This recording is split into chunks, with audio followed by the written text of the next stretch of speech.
Welcome back, and I am so excited to welcome Anna. I actually met Anna in Morocco last year for the MyEO Women's Summit. It's a global conference for women who are seven-figure founders, and Anna has spoken on stages all over the world. So this is such a treat to be able to interview her and get to know her story better because I don't know, it's like I think you've spoken in like Asia and Europe and the US and everywhere. So excited to hear more about how you got on that journey and if your business journey as well as your speaker journey because I loved your talk and I just loved your energy and also like how diverse you are, right? You speak Chinese, you speak Mandarin fluently, which is so awesome.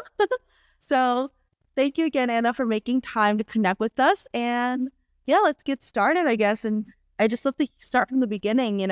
How did you build your first business, or is this your first? I don't know if the speaking thing is your first business or if this is your second or third venture at this point.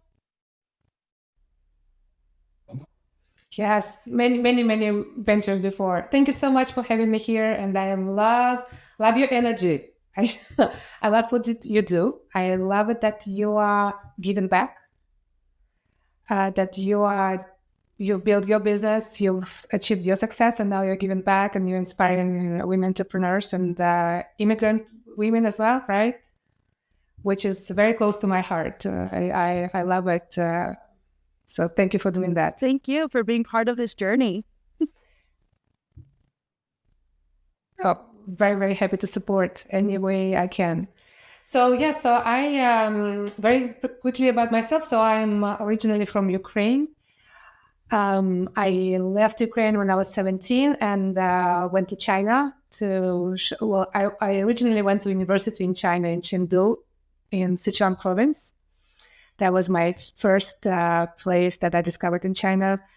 I studied Chinese. I speak Chinese fluently. When I speak Mandarin on the phone, people don't know that I'm not Chinese. So it's very cool to talk to someone on the phone and then come to the meeting and people are like, "Why is this white lady here? And where's that person on the phone?" Yeah. Right? Oh, I love that. So it's great. It's great, to this last September, I was in Okinawa for EO event, this organization we are both members of. And there was a big Asian community a big Chinese community from different countries around Asia. And there were people coming to meet me and bringing other people with them and saying, "Okay, wait, you're going to see, ask her something in Chinese." And then they would ask me something in Chinese and I would reply and they would be like, "Right? Did you?" So I was like a local attraction of how somebody who looks like this can speak Mandarin so fluently. So I lived in China for 15 years. I started two businesses while living in China. First one was when I was 20 years old. And then I moved so it was my first immigration in China. Then my second one was in the United States. So I moved to San Francisco when I was 30 years old. So 32, started another business there, joined EO in San Francisco. And then 2 years ago, moved to Paris. So I'm on my third immigration. It's hard enough to pick up your life and start over from scratch one time. How did you how are you so brave, honestly, to do that twice or three times now, right? So you start over your life because I was like, I can't even imagine I did it once from New York to Vegas, but now I've built such a great community. I was like, I don't know if I could ever leave. What inspired you or motivated you to do that? Hard. It's not easy. Yes, it's hard. And I read somewhere that third immigration is the hardest for some reason. And it's true for me. China was super easy. San Francisco was very easy also. Paris has been harder because I'm older, because I have three kids. My parents have been moving with me all this time. So I've moved, this whole family, my dog, the whole household, piano. So it's not easy, but it's also fascinating. And I love learning about different cultures. I love it. I love to adapt into different lifestyles, understanding what people eat, like the food, different food all around the world. I can just spend time traveling and eating. in different places. So I know. Now I've been watching your videos about food. I love it when you try something new. It's a great idea. Great. You can just be eating in Vegas and filming that. Yeah, there's so much like great food in Vegas. So it's like you get a culinary journey around the world just living in Vegas, which I'm so grateful for. So that's awesome. But you said you started two Totally. businesses. So you started a business, one Yes. business in China, Yes. and then you started another one in San Francisco. I know. So one of the most difficult things I think about starting a business is understanding the regulations and the laws. And China in particular is very difficult from what I understand. So can you talk through that? Like, how did you learn how to navigate that? And how did you like find a partner? Did you do it on your own? Did you hire someone? It's a great question. Yes, and Chinese regulation is hard, but remember, I came from Ukraine, from former Soviet Union. And so actually it was quite easy for me because the Chinese structure, bureaucracy, and laws are very similar to post-Soviet Union. And so it was easier for me, I think, to understand than for people who would be coming from United States or from Western Europe. So I already understand how it works with government. I understand how important the connections are. And so I found my business partner when I was 20 years old. I actually stalked him. His name is Hongzhou, and he actually had the most successful stores in Shanghai. He had a chain of leather goods stores all around Shanghai. And I was fascinated by the success of this business. So I actually spent several months just standing in each of his stores and making notes and recording things and trying to understand how come he was so successful, because he would have a store on a very busy shopping street in Shanghai, and all the other stores would be empty and his was always totally full. And so I was like, I need to learn this. I need to understand how this brand is making money. And so I just spent, just consistently every morning. It was my work. It was like my study. It was my business school. I would go in the morning and I would find a corner in one of his stores, and I would just stand there trying to kind of blend into the wall to see like, okay, what's going on, trying to crack the code, and then I would talk to his salespeople and like write down the prices and watch how the interactions were happening. And I couldn't understand why is it that they were selling much more than other stores. And and then also it's difficult to blend in. So very quickly he was the owner of this store. So he was told that this young white lady is like stalking us. And so one day he came to me and he said, so I've noticed you've been like checking us out. Do you want to sit down and have a cup of tea together and just ask me questions? And I was like, I was 20. I was like, yes, I would love to. Yeah. Like, how did you get so rich? And how did you get so successful? And so we went, like, there was a tea house next door, and we went and sat down, and I was like, I pulled out all my notes and I showed him my market research, like, your prices are not better than anybody else's, and your styles I found the same styles in other stores, but like, how come, what is the secret? And so he told me, he explained to me how it works, and he explained that he has special relationships with his team, that his team is like his family, and that he gives opportunities to people that they cannot get in other stores. So then they're loyal to the brand, and then they treat customers as if customers are family. So that was his first secret. And then he was like, and then I will tell you one more thing that's like nobody knows. He said that usually when people rent stores for their brands, for retail stores, they're looking for a lot of window space. So as such, they have to take wide stores that have a lot of window space that are open into the street, right? He said, okay, so what I did on every shopping street, I found one store that is going to be narrow and long that will not have much window space. And so the rent is going to be much cheaper because nobody wants that space, because everybody wants to have windows on the street. I was like, yeah, but everybody wants windows because they want consumers to walk by and they have more opportunities to see retail displays. He's like, exactly. So what happens when you have a narrow entrance? people crowd in. So even if I have several people crowding at the very beginning of my store, from outside, it seems like it's a crowded store. So more consumers come in because people follow people. So I was like, and so that's how our partnership started. I was so mesmerized by this, very clever man who figured it out. And so I was like, well, I have many ideas. Can I share with you what I have ideas for? And so I had an idea of opening the company, but I didn't have money. I had nothing. I had no money, no connections, no understanding of legal system, no suppliers, no employees, no office, nothing. I was just like overexcited, naive 20-year-old who spoke Chinese and English and from Ukraine. And so he said, okay, I'm going to put all the capital and I'm going to register the company and I will find us an office.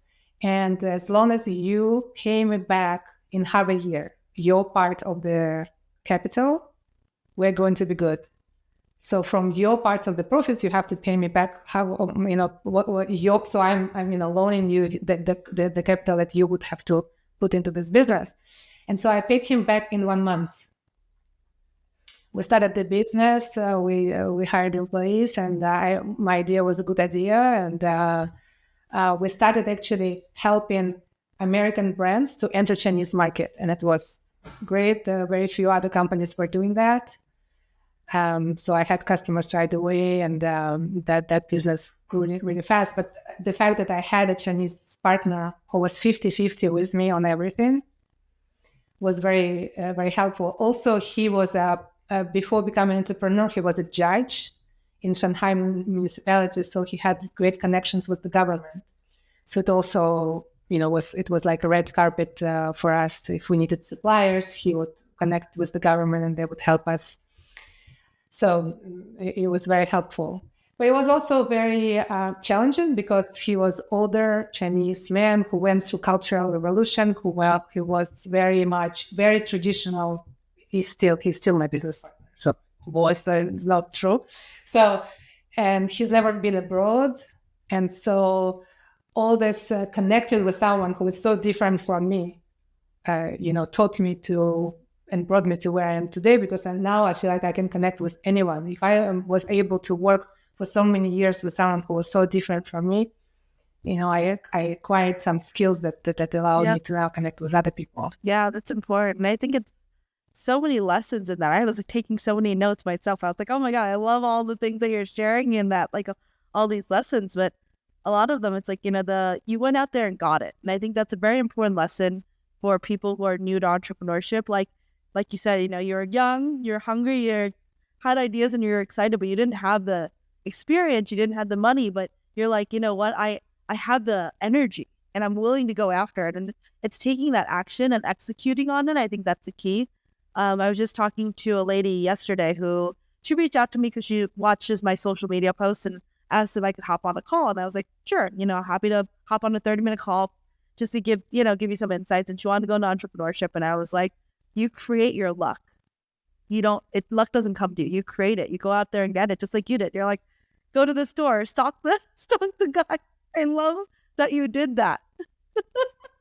I think it's such a great lesson for the women who are new to entrepreneurship, who are like, oh, how do I find that big client? How do I find that business partner? How do I find that big break and opportunity? Go find it. Go get it. Just do the work, right? Don't overanalyze it. Don't overthink it. And that's exactly what you did. And it obviously was successful. And do you still have that business today, or did you sell it, or what happened with it? Yeah, so that business is still in place today. I actually still have employees that I hired 30 years ago. Wow. 30 years ago? You look like you're 30 years ago. You don't age, huh? You got some of that Asian don't raisin genes. That's right. I hope that it wrapped up. Yes. I thought you were 40. It's I thought you were No, I'm 48. So I thought you were the 40. first one was 18. So we started 48. Yeah. I was like, I'm confused. Sorry. I was like, wait, how old? I was like, I thought you were 40 years old. I was like, 30 years ago. The math is not working. Continue, sorry. No, 18. So 18 when I was... No, it's okay. It's okay. It's 18 when I started before. So I guess not 30, 28. So 28. Because I started at 20 and 48, so 28. And you know what I discovered about employees in China, and it's going to sound sexist, and I'm sorry, I'm going to apologize to all the 50% of people out there who are not women, but I've been hiring women. So that we started this company, our agreement with my partner was that we will mainly hire women. And that's also one of the reasons why this company is still existing and still running really well. Because what I found is that women, especially the ones who don't want to move a lot, who are not all women are like that, of course, but there are many women who want to be stable. They want more stability. They want grow within the same company. They want to right.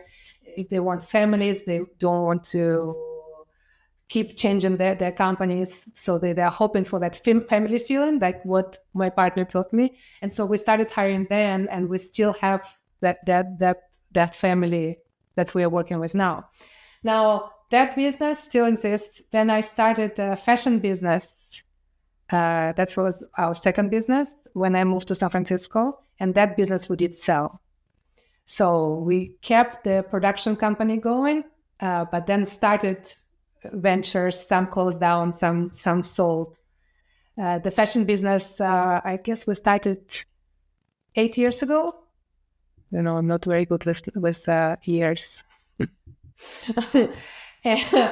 and the fashion business. So we started a factory in Shanghai, where we started producing products. It was an ethical, sustainable fashion brand. Everything was made out of bamboo fabrics. And the fabric was extremely soft. So we spent several years developing the fabric to get this amazing feel to it, that when you put it on your body, you don't want to take it off. You only want to wear bamboo. And bamboo is a very good resource in general. It's regenerative for the soil. It creates more oxygen. It doesn't use as much water as cotton. So we wanted to create something out of bamboo. Plus, in China, it grows everywhere like a weed, so you don't need to use pesticides to grow it, and so it's a great material to use anything.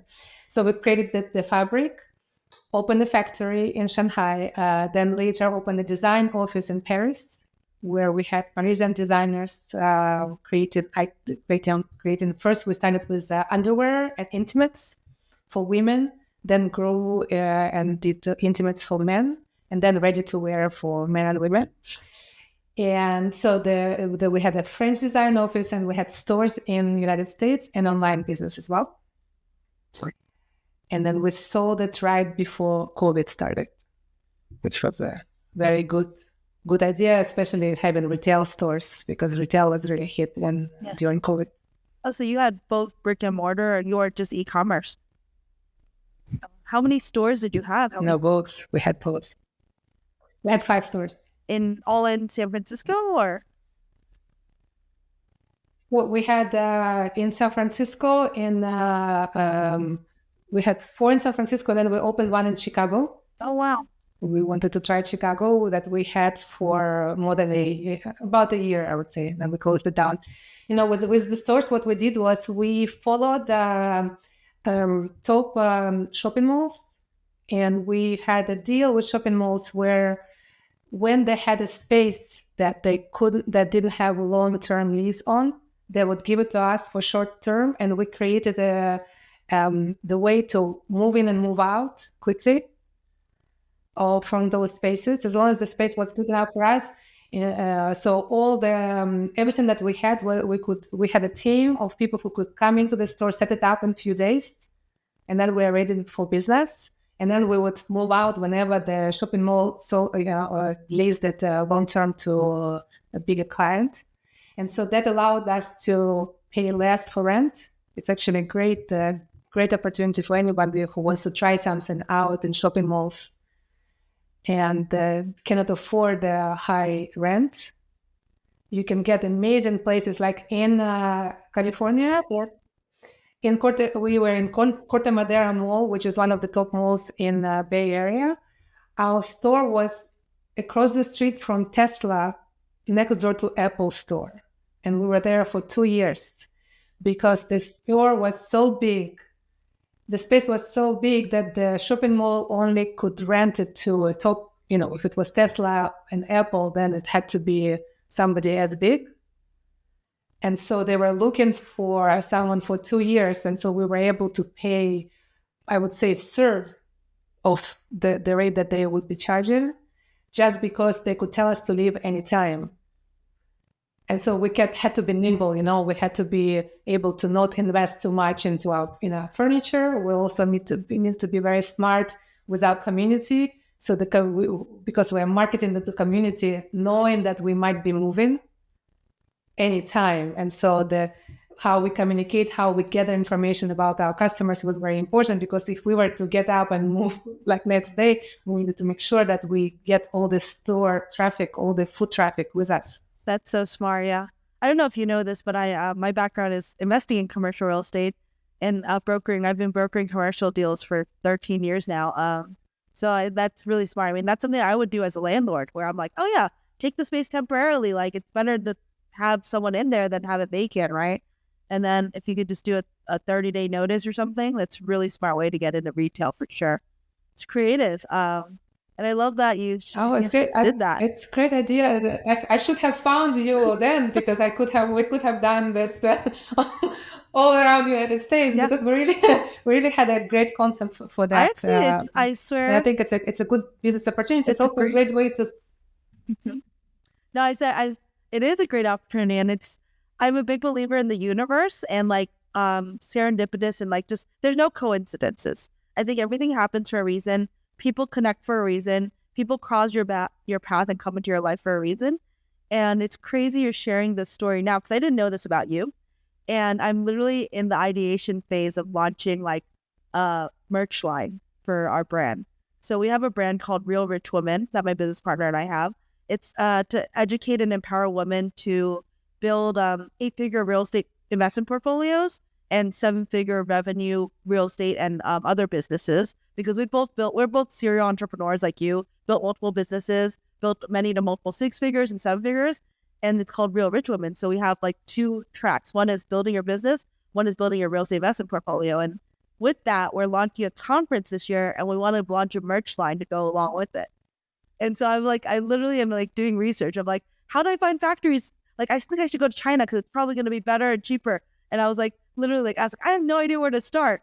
And then you tell me this story, and I'm like, the universe just like gifted this connection, and it's just crazy to me. So I'm just like, what the? Absolutely. Well, let's definitely talk. Yes, we need to. Let's talk about the merch line, because I can tell you a lot about it. Oh my God, we'll have to connect offline after this, because I swear this is like universal alignment, and I'm such a big believer in that. And I'm like, oh my God, it's crazy, because literally, I think it's like less than 2 weeks ago. Yeah, 2 weeks ago we were looking at event space, and we're talking through like, oh, how are we gonna do this conference? We're like, what do we want on it? And one of the things we're like, we definitely need merch. We definitely need like, something for these women to just. I was like, oh my gosh, this is so crazy. So that's amazing. Your story and your like businesses, and how both times you just started from scratch and didn't without any experience, and just, I guess the other question I would have is, how did you build up that courage or that mental strength? Because I think a lot of times what holds people back from doing what you did at 20 years old and starting over and doing a whole other business is their own limiting beliefs and their own fear and anxiety and imposter syndrome and all the things. So how did you overcome that at such a young age, I guess, or in general?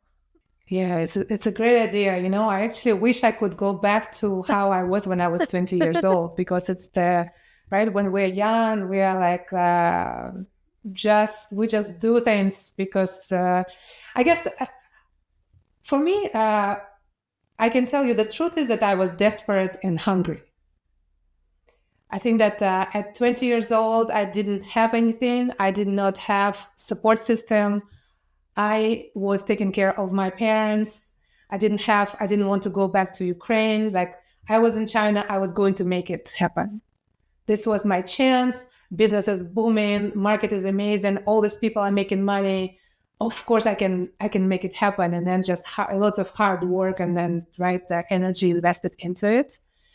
But the beginning is I just have to figure it out, because nobody is going to give me money. I just need to eat. And I think that this is something that I actually, I grow businesses, and I just started a new business 2 years ago with public speaking. I keep hiring people who are in the same mindset, that they need to, they don't see another way. They are hungry. And there is something about it. I love giving any kind of business opportunity to people who are hungry. That's why I've been working in China for so many years. And now, for example, I've given a lot of business to Ukraine. Of course, I'm Ukrainian. I want to support the country, but also these are people who are hungry, not literally, but also hungry for opportunities, hungry for understanding the world. So immigrants, that always, like when I had my fashion brand in San Francisco, we hired immigrants. These are the people who need opportunities, who understand the value of opportunity, and who are going to do their best and appreciate it. And that kind of spirit is going to be felt by everybody in the organization, but also by customers, by the market, right?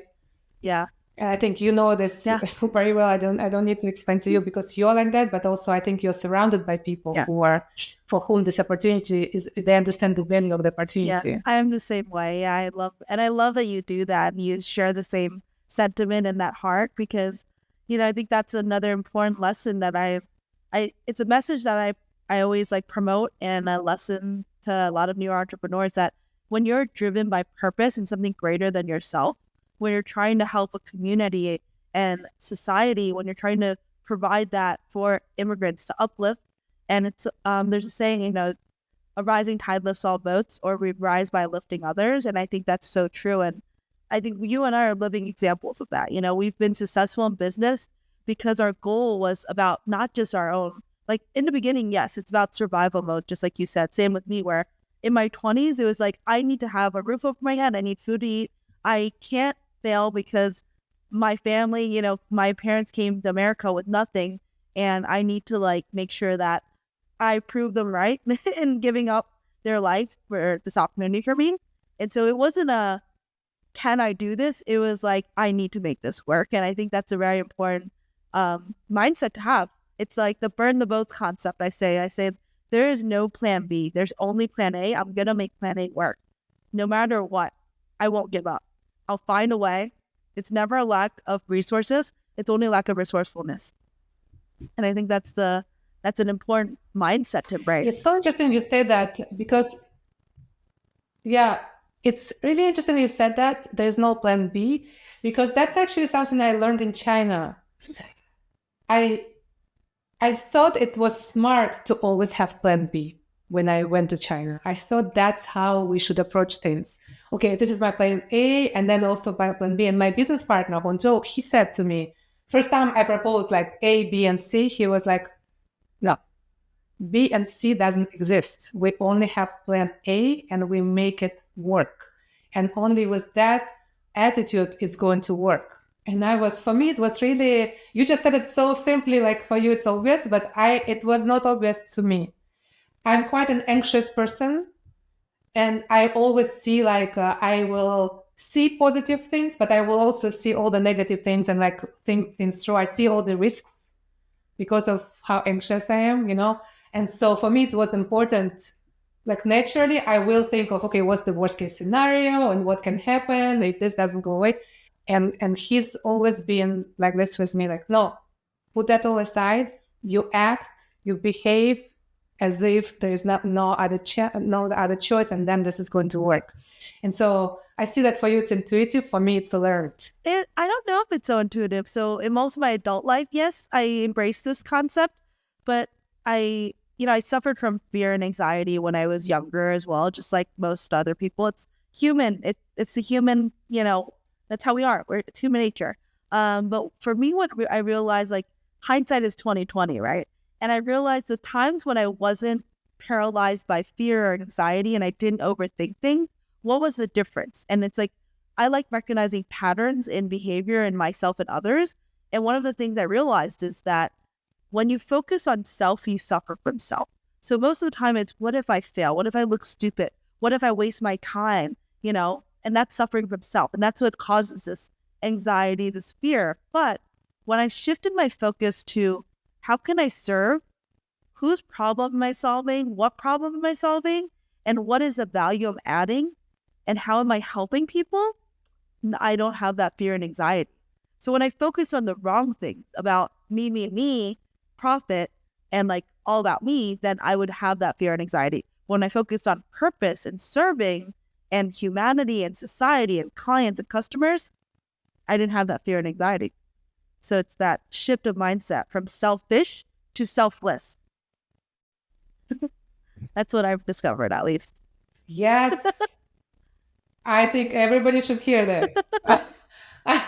I support this message. Yeah. This is exactly it. Yes. And doing things for others. Yes. Serving. How am I serving? How am I serving my employees? How am I serving my customers? Exactly. How we get to doing things better? Absolutely. Then there's no fear and anxiety. Yeah, exactly. And I love that you talk about treating your staff and your team, your employees like family, because I feel like a lot of mainstream society tells you, like, don't get too close to your team, don't get too close to your staff.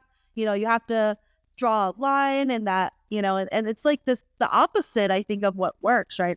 And so I love that you share that sentiment, because I think that's an important lesson. Because I think when I started in business, I mean, I would say I learned most of my lessons through failures and fuck-ups. I had to make a lot of mistakes to learn. And one of them was like being afraid. I used to be afraid of being authentic or being too like loving, like that's just my nature to be like a loving person. And I'm like, oh, it's weird. Like that's not professional. And I'm like, fuck professional, right? People, now that I'm me and authentic, like people are more loyal and more drawn to me, and they want to work with me because they're like, I just love that you're real. And I was like, earlier on in my career and in my business, I'd be like, that's not professional. I can't say that. I can't act that way. I can't be that person. So I love that. And yeah, that's so great. And so your business and I absolutely agree with you. And for me, it's the same, that the more I am who I am, the more authentic I show up in my relationships and business, the more successful I become. That's definite. And, in China, like a very simple example, people say, well, you go to China, you have to create relationships with them. You need to drink. You need to go out for dinners and drink. And I'm like, well, I am a very healthy person. I exercise like mad. I eat healthy. So I'm not going to, I don't like drinking alcohol. So, and I have amazing relationships with all my Chinese suppliers. They all call me little sister. Like I know everything about their families. I know, it's a human connection that's very strong. And I've never had a drink of, baijiu with them, or any kind of liquor. It's just that I show up to them. I am vulnerable. I am who I am, and then we create relationships. And so being a woman, and the company that we started when I was 20, we've built supply chains for many American companies in China, and we focused on sustainable companies, and also our focus was always IP protected products. So products that American companies are afraid to send to China because they're afraid that Chinese companies will copy the IP, will copy the products, and then enter the market with their products. And so we built a supply chain where we protected IP of our customers. We made sure that nobody copied their products. So it was a very unique proposition because nobody was doing that. Nobody could really guarantee protection of IP in China. And we did that because we had those personal connections, because we had family. Our team was the family, so our team would not lie to us. They would not sell IP. which was for other companies, that was a problem, that employees might steal IP and resell it, right, or start another business with the IP. So because we had a family and we were all loyal to each other, but also our Chinese suppliers, because we created these very close connections with them, they would not do it to us, because why would they do it to family? There was a higher, for them, the bond with us was more important than commercial success, or, building another company. Yeah. I always say one of my sayings is care the most to close the most. So it's like when you care about people and you care about your team, like that's how you close the most deal. And actually that's the merch line I want to start. I have to talk to you after this, of course, but the merch line I want to start is I want to have like a really high quality, like athleisure, kind of like Lululemon Aloe quality, but it's going to have sayings like this, like care the most to close the most, collaboration over competition, serve, don't sell, lead with love, like these things that I love and I embrace and I promote in terms of business and investing. I'm like, you don't need to, that's the message I want to promote, right? Like, this is 2024. You lead with love, you lead with kindness, you lead with empathy, you lead with authenticity and vulnerability. It's past the decade and the time where you can exploit people. It's past the time where you need to be that like nasty boss, like no one wants that anymore. People want to work with people that they like, they trust, and that they connect with. And so that's my messaging for entrepreneurs and for our community and of Real Rich Women. It's the lead like a woman means leading with love and empathy and kindness. So yeah, I'm excited. I was like, all of what you're saying is in line. And being very good. Yeah. Yes. And I think I would add there that so we lead with empathy and kindness and love, and we are really badass business people. We are. Exactly. I think that's very important, that the business acumen and knowledge and experience and being smart is there as well, right? So it's the combination of that. And I love those sayings on the merch. I think it's a great idea. We actually, in my business, in our fashion line, we had very successful line with sayings. I think it's great to do. It's important to do it nicely and beautifully. But I think judging by everything else you've created, you have a very good taste. So yes, let's definitely talk about that. I know, I'm so excited. It's like the universe literally gifted me this connection, and I love that. Okay, so going back to the premise of this podcast, though, I'd love to hear more about how did you scale your first business to 7 figures, and how long did that take? Was it one big client that did it, or was it just gradual over time that you built up clients slowly? I know you hit profitability pretty quick. You said you were able to pay back that loan in a month. So just curious, how long did it take to scale to about $1 million+ revenue in your first business, and the journey to that? Yeah. To million, we hit it only after, I would say, 6 years. It took quite a lot of time. But of course, expenses in China were very low, so the profitability was much easier to do. And then it took us time, because it took me time to understand selling to large American enterprises. It was not a problem for me to find smaller size customers, but to sell to corporations, large corporations. It took me some time, because I've never lived in America. I mean, I was this Ukrainian girl traveling to America from China, this young, I spoke English with an accent, and I would knock on the door of all these big companies saying, I can take your product produced in China cheaper, and I guarantee nobody is going to steal it. People were like, dude, like, this is, who are you? And why, I didn't understand how to find the right people. So it took me, I would say, 5 to 6 years to understand how big corporations work in the States, who makes decisions, and how to do B2B sales. I didn't know how to do any sales. So, I was just like sending emails and faxes at that point. And just like, I would go to United States once every 2-3 months, and I would rent a car, and I would just show up at the door of some company and would just say, "Oh, I'm just like in the neighborhood. I was just in the neighborhood, and I wanted to stop by. And can I talk to you, like chief technology officer, or you're like top engineer?" And but really, I traveled from China, really focusing on this company. And so, at some point, I figured out that I need to find somebody in the organization for who I would help succeed. So for whom bringing me and whatever I can do to help him or her succeed in his or her career would be my winning ticket. But it took me some time to figure out. At first, I thought it was all about marketing and telling them how amazing we are and proving, legitimizing the business. But actually, finally, the first time it worked was where I just started behaving like I am instead of trying to copy all the sales books that I read and like being like great good negotiator and showing how low the prices are in China. I just became human to human, with all my empathy. Started talking to this one person who was a chief technology officer in a major company in the States. I met him at a conference, and I was just like, I didn't tell him anything about my business. I didn't talk about China. I was just focused on him. What do you do? Where you are in your career? How does it, he was living in Chicago. How does it feel to live in Chicago?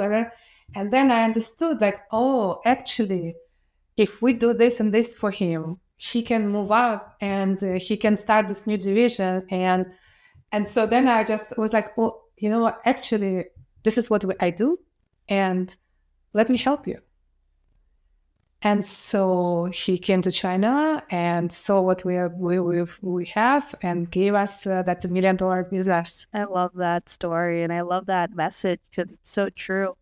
And it's something that I've shared often recently and to my team always because I own a real estate brokerage firm. So it's salespeople, right? And so people are like, how are you always so good at sales? And I'm like, because I don't actually sell anything. I was like, you only have to do 3 things. And I say, add value, care the most, and solve problems. I was like, keep those 3 things in mind. You don't have to sell anything. You don't have to, I said, you don't have to sell shit. I was like, I'm from New York, so I'm like, you don't have to sell shit when you go like, add value, care the most, and solve problems. And so that's really my saying, like, and people are like, is it that simple? I was like, it's really that simple.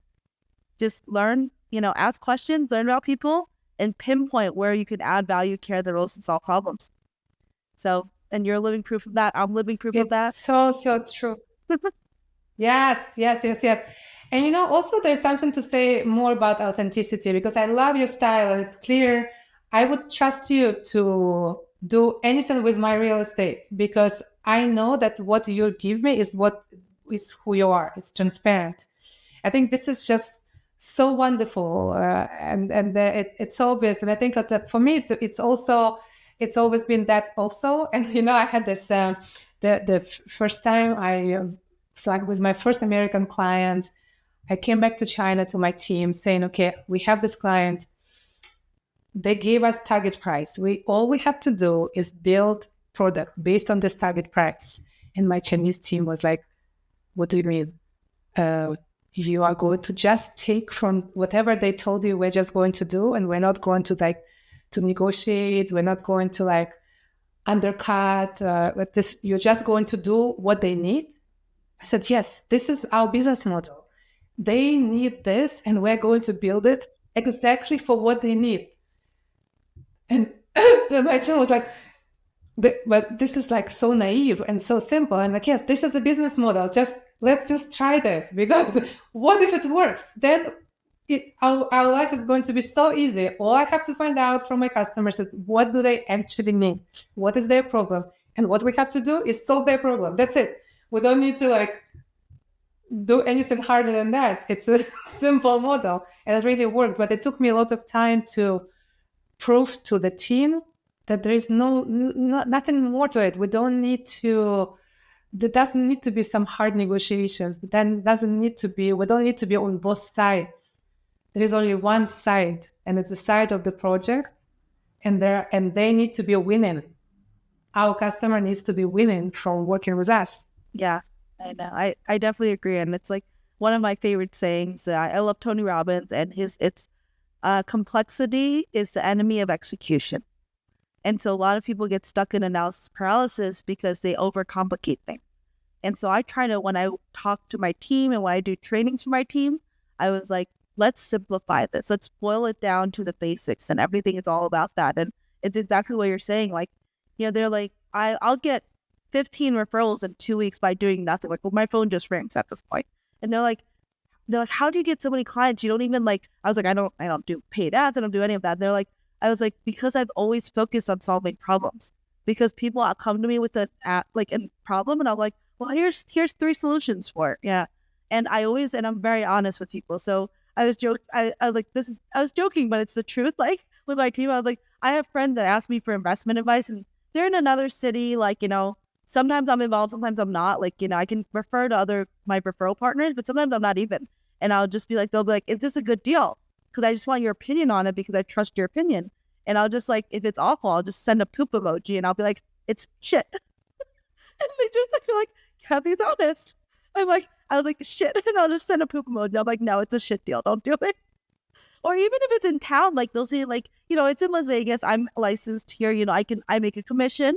My team makes a commission. We sell a property, and they'll be like, hey, I saw this property listed. It's in Las Vegas. And can you look at it for me? Do you think I should buy it? Like, I would love for you to represent me as the buyer on this deal. Like, this just happened 2 weeks ago. A friend of mine asked me to look at a motel.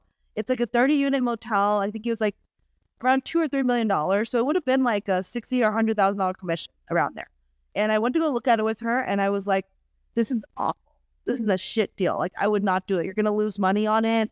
Like, don't risk it. It's not worth your time. And she's like, I appreciate your honesty. I was like, yeah, it's like, I don't need the commission. I just want to do this to help you.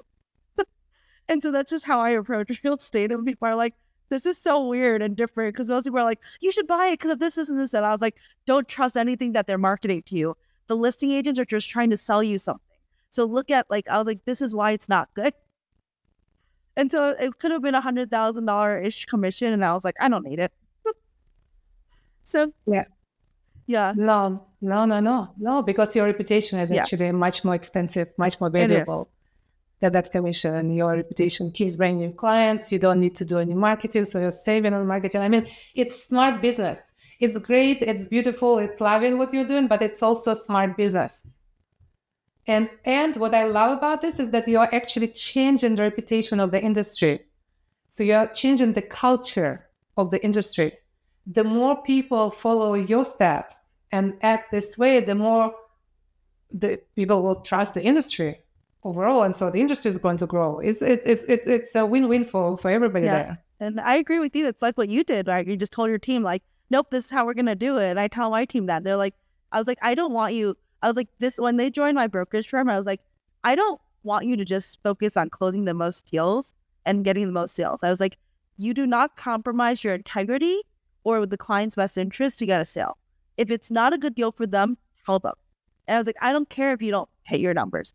What I care about is that you're doing what's in the best interest of the client. And it's like very different. They're like, that's weird. Like, most brokers are like, it's all about the numbers. It's a numbers game, right? And I was like, no, like, I don't want the best salesperson. I want the person who focuses on solving problems and serving their clients. So I was like, I have a 0 tolerance policy for people who don't operate with ethics and integrity. And so, yeah, it's like you, and that's why your business is successful and thriving. That's why my business is successful and thriving. And I think both of these stories are very important lessons to entrepreneurs who are newer or just starting out and scaling their business, because I think there's a misconception of like, it's all about the numbers, don't care about the people. And I was like, that doesn't work anymore. It doesn't work. What works is what we do, what you and I do. Yes, that's it. That's right. I don't think it ever worked. I just think that maybe in better economic conditions, mediocrity was winning. But I think that whenever it gets hard, the excellency wins, and excellency is where there is care and love and attention. Yeah, I call it, it's one of our core values for the company, actually. It's called world-class service. So we call it world-class service. That's one of our core values. We have 7 core values for the business, and that's one of them. So I agree with you.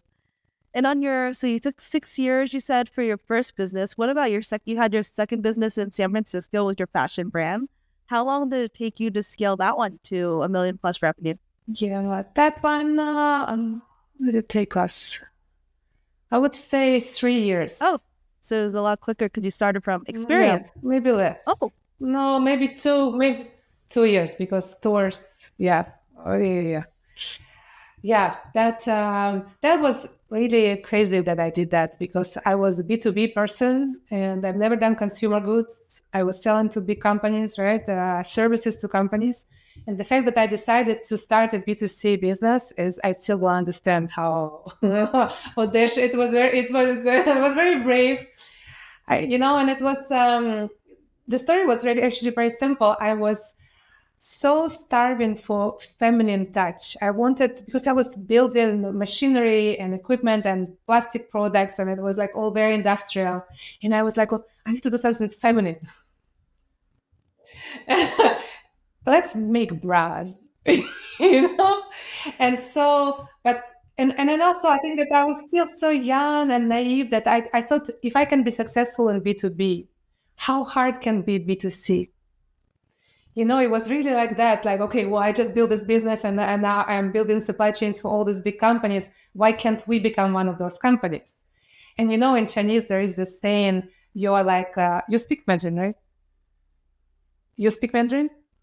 Yeah. So you know how we say 一条龙服务, right? So it's like, it's a dragon, the whole dragon. So I had a dream of building the whole, the company where we are doing everything, from design to production to selling directly to consumers. So we have everything under one umbrella. Because I really wanted to understand how the whole thing works.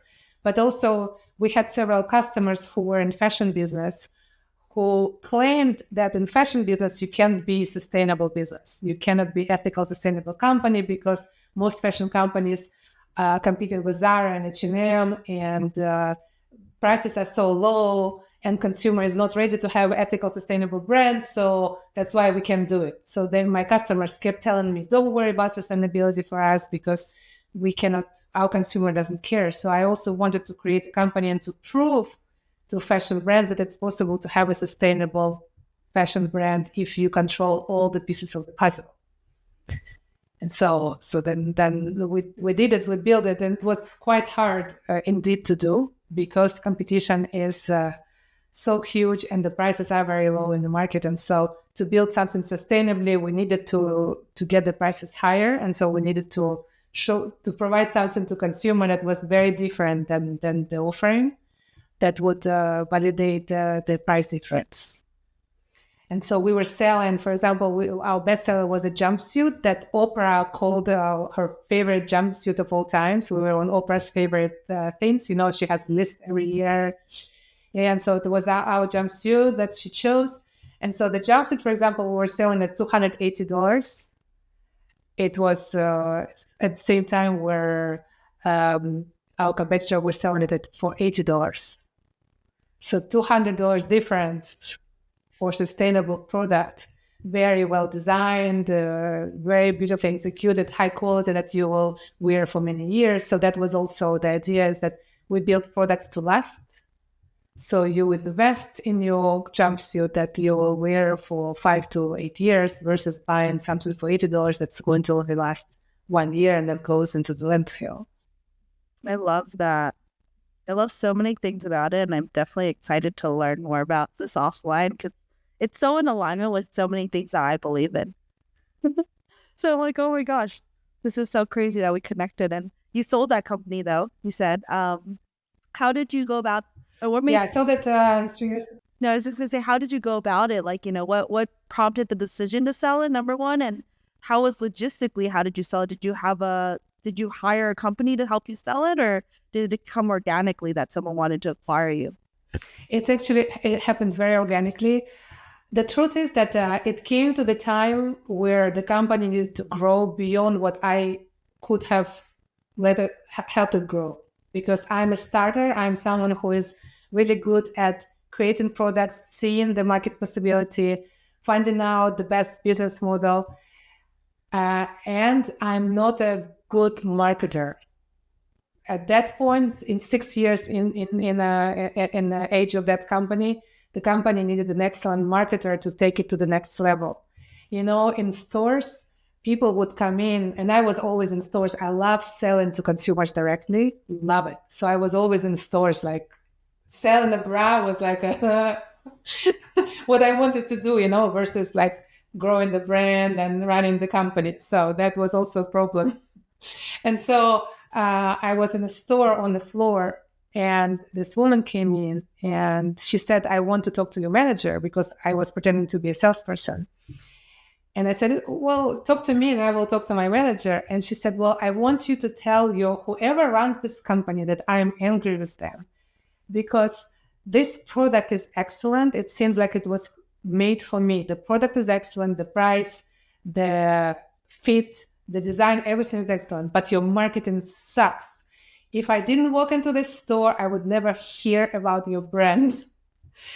And she was so angry, and I felt her anger, and I thought, okay, I'm all about the customer. I am doing this to please her. I'm building this for her. Everything fits her because I did make it for her. But the fact that I don't have it in me, the skill set of marketer is not in me. I am failing her. And so that's when I decided that I need to get out of this and give this baby to somebody who can then take it to the next level. And then the buyer came. It's actually, the buyer is in EO.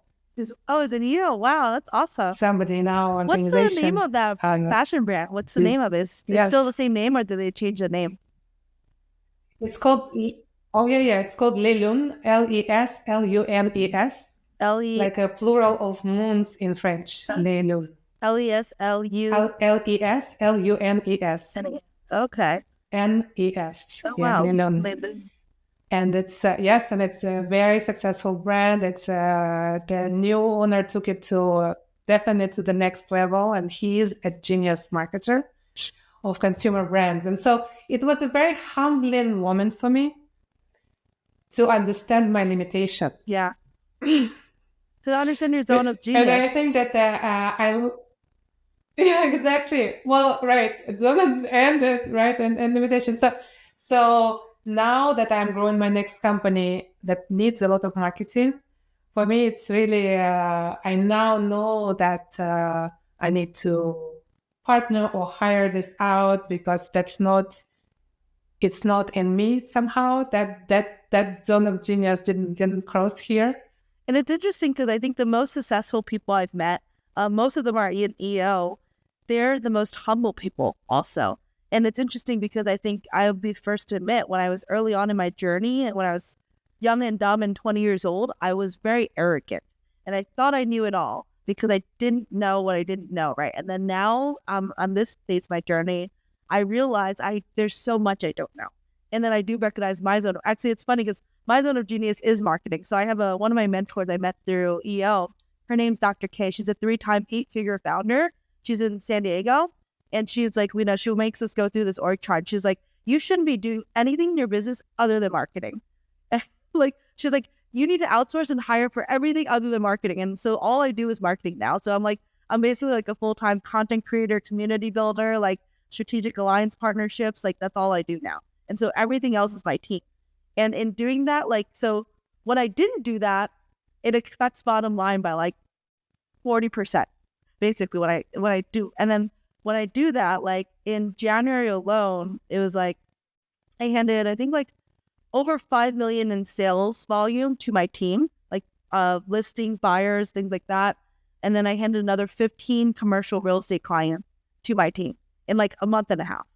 And so it's when I just focus on marketing. And so she was like, why are you doing anything other than marketing? You just need to hire people for everything else. Just don't do anything else in your business. And I was like, okay. And when I did that, it was boom. I was like, whoa, I should have done this earlier. So that's kind of crazy. It's but that's why I don't do it. I'm not. Yeah.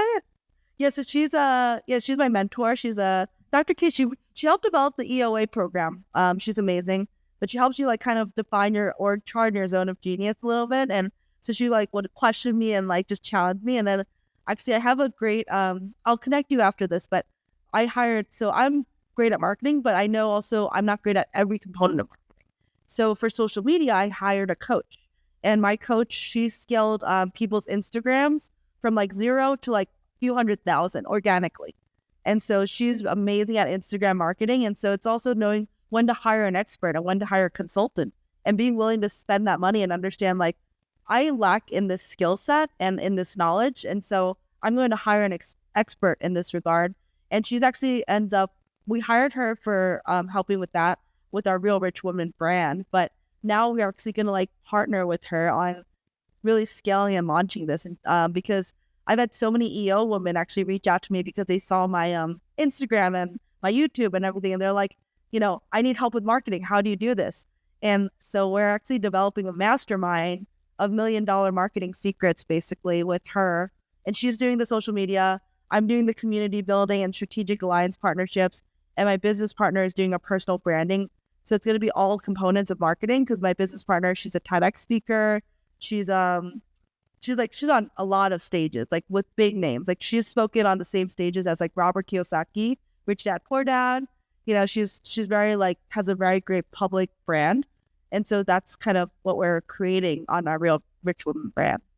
So yeah, happy to help. And I would just collaborate with you, honestly, on that. So we'll figure out, I'll connect with you on that. Because if you need help with anything marketing, like I love it. Like I live and breathe the marketing. And with all the EO women I've encountered, I'm like, I'll do a lunch meeting and like literally just go through their whole and create a marketing plan for them. So I've done it with a few of the local people. I'm like, what do you need help with? Well, you can do this, this, and this. How about this? What about this? Or what about this? And so I love that kind of stuff. But I'm not good at what you're good at. I love this. And we'll go to very yeah. Yeah, and we'll go to a very good Chinese restaurant, please. Yeah. Exactly. I know. And knowing your zone of genius, because I think for me, like I love marketing, I'm great at it, but I'm not good at finances and bookkeeping and reviewing contracts. And it took me a while to admit that, to be like, oh, I can't do it all myself and I need help. And I'd miss little things here and there. And so now I just have a team that does all the things that I'm not good at much better than I do. But it's humbling. It's like, you have to be like, I'm honest with myself about what I'm great at and what's my zone of genius, but I'm also honest about myself about what's my limitations. Like, what am I not good at? What do I need help with? Who can I hire? Who can I partner with? Or what can I outsource? And for me, that took a long time. It took a long time to like admit and acknowledge that. And I don't know how long it took you, but it took me many years of failing and fucking up and making a lot of mistakes before I realized that. Oh, I'm still doing it. Yeah. I'm still there. Every day I find out that I was wrong about some area of genius that I had. So I think it's an ongoing process. Yeah, exactly. So yes, the marketing was 3 years ago, but I'm still in many other areas. I think I'm great, and then I'm like, oh, I need help. Yeah. But I am also reaching out for help all the time. I have mentors, coaches, consultants. Yeah. Many friends in EO like you do, that we help each other, right? We exchange, barter excellence. Yeah, I love the EO family is amazing, and I love how everyone just helps each other. Like I'm great at marketing, so I help people with marketing when they need it for their business, but I'm not good at finances. So like one of the EO guys in my local chapter in Las Vegas, he actually like hopped on a Zoom with me to go over the finances for one of my properties, because top line, it was like close to 7 figures on one of my investment properties, about 11 buildings, like 50,000 square feet. And I was like, I don't understand how we're like, our bottom line is so low compared to our top line. Like, I don't know where all the money's going. Like, my bookkeeper sent me this, but I can't read it. I don't understand it. Can you like, and so he actually broke down like my income and expenses with me. And I was like, oh, okay, now it makes sense. So knowing that and having that community, the community, EO is like a family. I feel like everyone I meet in EO, whether it's across the world in Morocco, like you, or locally or regionally, I feel like I just feel such a deep level of connection with everyone in EO. And it's that oneness of humanity, I think. And just the connection that it's like finding your tribe and your family. And I love EO so much. I love it. Well, thank you so much for making time. Yeah, and you love it, and you also contribute a lot to it. Aw. Yeah, I serve on the board as well because I was like, I think it's like pay it forward, right? You know, if something's giving you that much value, you should give back. And it's the karmic law of the universe. I was raised Buddhist, and so that's kind of what I've always believed in. And do you have any final advice for women who are just starting out and you're in business? Like, what would you say to yourself, let's say 10, 15 years, 20 years ago? What would the advice or experience share be? Well, first, I wish you were there with your YouTube channel because definitely just listening to you, there is enough information here. There's information, there's very wise example and advice, and also the energy that you give. I would have loved to have that. Because I have to say that I have to say that the one thing that I was missing is the community when I was starting out. I felt alone. I was hustling. I was fighting. I was working really hard, but I did feel alone, and it took me many years to find you. And so I think that the advice is to find the tribe as early as possible, so that there's never a reason to feel alone in this world full of people. We should never be feeling alone. And so I think that whenever we do, for me, even still now, when I do feel alone, it's because I haven't reached out to the right person. And so nowadays, when it happens, I think, okay, who do I call right now? Who do I send a message so I can feel, who is going to be the right person to resonate with me right now? And I wish I knew that before, that it's always at our fingertips, like that. There's never a reason to feel alone. I love that. And it's funny you say that because it's, again, this weird universal alignment serendipity that it's not a coincidence because I'm officially, I already found the EIN, but I'm officially launching the Female Founders Foundation. And the whole purpose and mission of Female Founders Foundation is to help women who are not yet EO qualified find their mentor and find their tribe. And so it's starting in Las Vegas, but my goal with it's a nonprofit. And my goal with the nonprofit is to basically make it as Big Brothers, Big Sisters, which I used to serve on the board of in New York City when I was living there. And so the goal is to make it like every major city has a chapter and it's nonprofit. And we're going to help women scale from 0 to 250 so they qualify for EOA and $1 million plus, right? And so that they can join communities like EO. But in the beginning stages, when you don't qualify for EO, what community do you have? Where do you find your mentors? How do you get the support system and the education? And that is what I'm creating. I officially launched my nonprofit this year to solve that problem because I felt the same way. I was so alone and so lost in a lot of my journey early on. And I was like, what can I do to help women who are where I was like 15 years ago, 20 years ago, right? And so Female Founders Foundation we're doing our first charity gala on April 4th, 4/4/24. And it's exciting. So yeah, thank you so much again for making time. Of course you do. This is wonderful. I love that idea, and you're on fire. It's incredible to watch you. That you are thriving and you are giving back in so many different ways. It's just great to see. Thank you for doing this, and I would love to be part of that because that's definitely such a sweet spot. Yeah. When women are just starting out, and you're right. It is addressing the biggest pain I would say that we both had when we were starting out. Oh yeah, it's definitely a huge pain point, and the thing I say often is like if you haven't been at that point where you're like on your floor crying with your head in your hands, like begging God or the universe to help you out, like I don't think you've experienced true entrepreneurship because I feel like we've all been at that like rock bottom of like, what the fuck am I doing? Like, I don't know how to get out of this. And I think it's important to have the support system and the tribe or the mentor to help you and guide you and light the way. And that's a big part of my life mission. My life mission I define is to be a connector, to enjoy abundance and growth, and to light the way for others. So this is all part of that journey. Yeah.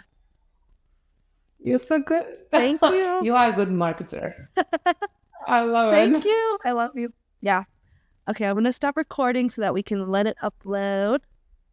There we go. Because it'll upload into the cloud.